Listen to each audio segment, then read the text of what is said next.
Good morning. We have a 2004 C4500 GMC. I think they call it a Kodiak. I'm not sure, but anyway, it's a medium-duty GM truck. Got a an LLY Duramax in it. Came from another shop. It's a customer of mine, but he's kind of a new customer. And he was telling me about this truck. You know, they told him it needed an engine. So the scenario here is the guy was driving it going down the freeway.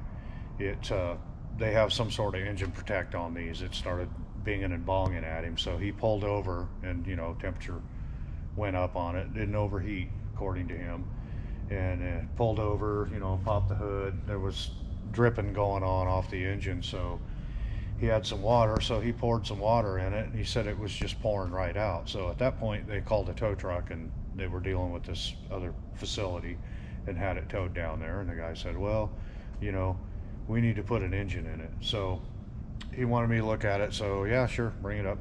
So towed it up here. I went out there this morning, put the drive shaft back in it, because tow truck drivers don't do that. And I wanted to fire it up. I wanted to hear how it ran. So I fired it up, for a few seconds.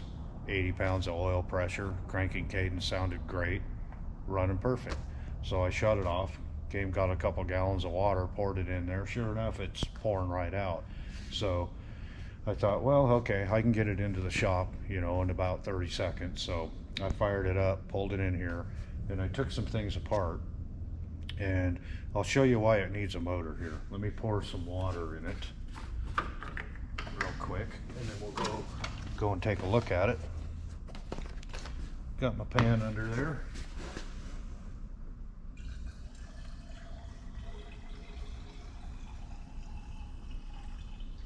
I'm hoping a gallon will be enough. It should be.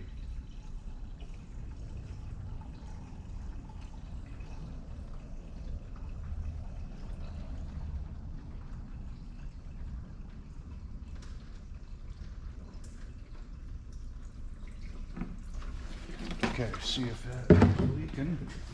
Oh yeah, she's just a pour out of there. Let's go take a look.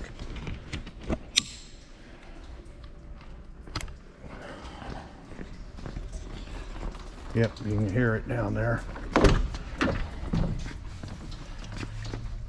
And we can see up there, it's running right down the back of the block here. And running out up there somewhere. So let's go look from the other side.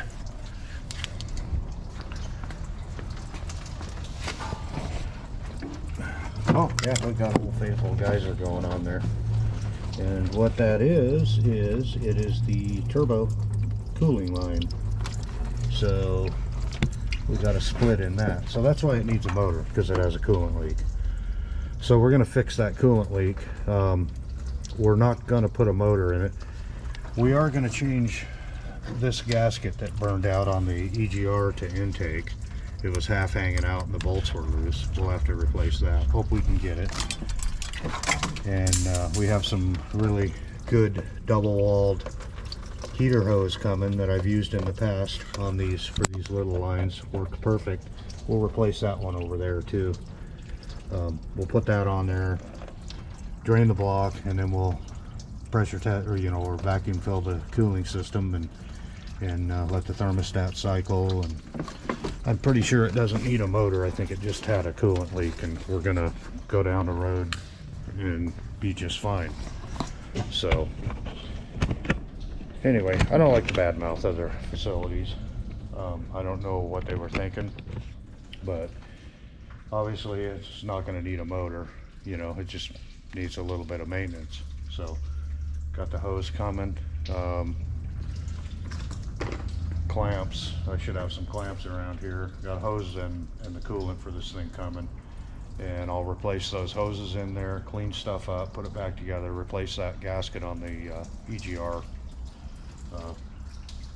crossover, I guess you'd call it, where it dumps into the intake, and get her all put back together. And I was hoping it would be something a little more challenging, but because now I'm gonna have it out of here today running. But Anyway, yeah, it's kind of hard to see on these, but you know, when I saw the water that I had put in there running right out, you know, well, I need to dig in there and put my eyeballs on it, see what the hell's leaking. I thought maybe it was the EGR cooler line. There's a couple of rubber hoses in there. Thank God it's not, because they're not available. You'd have to one of them has a radius in it. I'm not really sure how you deal with that if you used you know, just a piece of a heavy duty silicone or heater hose without it kinking. But anyway, it's just those cooler lines on the turbo, and they're about 3/8. I think they're 3/8 line, and you know, inside diameter, and it'll be just fine. So anyway, doesn't need a motor. Gonna get it out of here today. They'll be pretty happy, and heck, we might even change the oil in it. So have a good day.